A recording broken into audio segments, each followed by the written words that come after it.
Je suis parti sur un programme qui privilégie vraiment l'équilibre parce que je pense que pour tout le travail en équitation, que ce soit sur le plat ou à l'obstacle, mais en ce qui me concerne principalement à l'obstacle, avoir une base d'équilibre bien stabilisée est vraiment primordial, que ce soit pour le cavalier ou le cheval. Donc trouver ce que j'appelle moi le point d'équilibre qui permet après de sauter tout ce qu'on veut dans tous les sens. Donc ce mot d'équilibre me paraît vraiment essentiel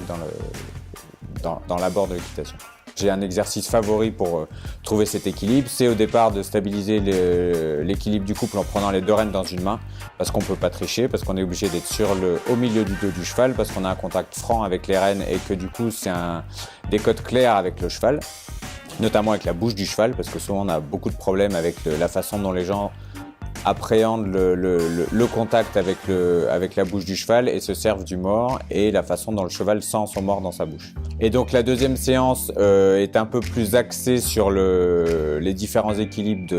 sur le cross, notamment en fonction des différents profils d'obstacles, c'est-à-dire des profils larges, des obstacles de volée ou des obstacles directionnels ou des courbes assez sinueuses qu'on trouvera plus en cross qu'en concours hippique où souvent les lignes sont un petit peu plus espacées. Et donc encore une fois, de bien établir des codes clairs avec le cheval, c'est-à-dire d'être dans le même mouvement que le cheval. L'esprit, c'est de se dire, je montre à mon cheval l'endroit où il faut aller et pas comme souvent ce qu'on fait, c'est-à-dire se mettre contre en appréhendant une hypothétique fuite du cheval ou une défense, etc. J'ai donc choisi de travailler avec l'équipe de Whitod sous la contrainte parce que au départ je suis pas hyper favorable à tous ces projets un petit peu j'allais dire modernes, c'est-à-dire pour moi l'équitation repose sur une sensation. Maintenant ce que j'ai bien aimé là c'est l'esprit dans lequel c'est présenté, c'est-à-dire essayer de revenir vers des fondamentaux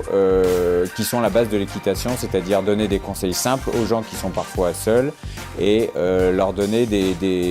pas des recettes, mais des principes de base, des fondamentaux qui leur permettront après d'évoluer sur des sensations claires et justes.